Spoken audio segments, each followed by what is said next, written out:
Bom, agora é interessante falar a respeito dos conceitos de ácido e base de Lewis, que são os últimos conceitos, os mais complicadinhos até de a gente pensar a respeito, mas não tem muito segredo sobre eles também não, tá? Olha só, qual o conceito de ácido de Lewis? O ácido de Lewis é aquele composto que recebe par de elétrons, tá? O que é uma base de Lewis? Uma base de Lewis é um composto que cede, vou botar entre aspas, porque ele não dá esse par de elétrons, na verdade ele faz uma ligação usando esses pares de elétrons, tá? Mas ele cede, entre aspas, par de elétrons, tá?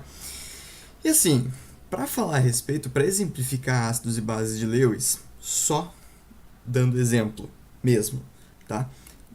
O exemplo mais simples que pode ser dado e que dá para entender muito bem os ácidos de Lewis, os ácidos e bases de Lewis usando esse exemplo, é essa reação entre o BH3 e o NH3, tá? Essa reação vai formar BNH6. Como é que funciona essa reação? Seguinte, vamos desenhar as fórmulas de cada um dos compostos, tá? Vamos começar por BH3. Bom, seguinte, o que é importante a gente observar aqui? Quero perguntar para vocês, quantos elétrons o boro tem na sua camada de valência? O boro tem 3 elétrons na sua camada de valência, certo? Se ele faz 3 ligações simples aqui no composto, então isso quer dizer que para cada ligação ele está gastando um dos seus elétrons de valência. Ou seja, os 3 elétrons de valência que ele tinha, ele gastou aqui nessa reação. Se ele não tem nenhum par de elétrons de valência que ele possa ceder aqui nesse caso, então nós podemos inferir já que o boro vai ser o nosso ácido, né? Se ele não tem par de elétron que ele possa ceder em uma reação, então ele só pode receber par de elétron. Essa é a lógica que nós podemos tirar dessa característica do BH3, certo? Então nós já podemos dizer que ele é um ácido, logo de cara, tá? Já podemos prever isso. E aí, nós temos do outro lado o NH3, tá?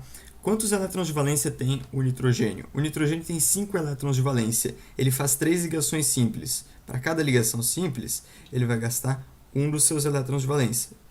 Ou seja, sobraram 2 elétrons de valência. Onde é que esses elétrons vão ficar concentrados? Bom, os elétrons vão formar um par e vão ficar concentrados em um dos polos, digamos assim, da molécula, certo? Se o NH3 tem um par de elétrons livre, que não é usado para nenhuma ligação aqui, então o que é que nós podemos inferir dele? Nós podemos prever, né, sabendo também que o BH3 não tem par de elétrons e que o NH3 tem par de elétrons, nós podemos inferir que o NH3 será a base dessa reação, tá? E como é que se dá então a reação propriamente dita? Bom, a reação vai ser a seguinte. O B continua conectado aos seus Hs, só que aí a gente vai ter uma ligação simples se formando aqui, né? Porque o nitrogênio cede esse par de elétrons aqui para fazer a ligação. Nós vamos ter então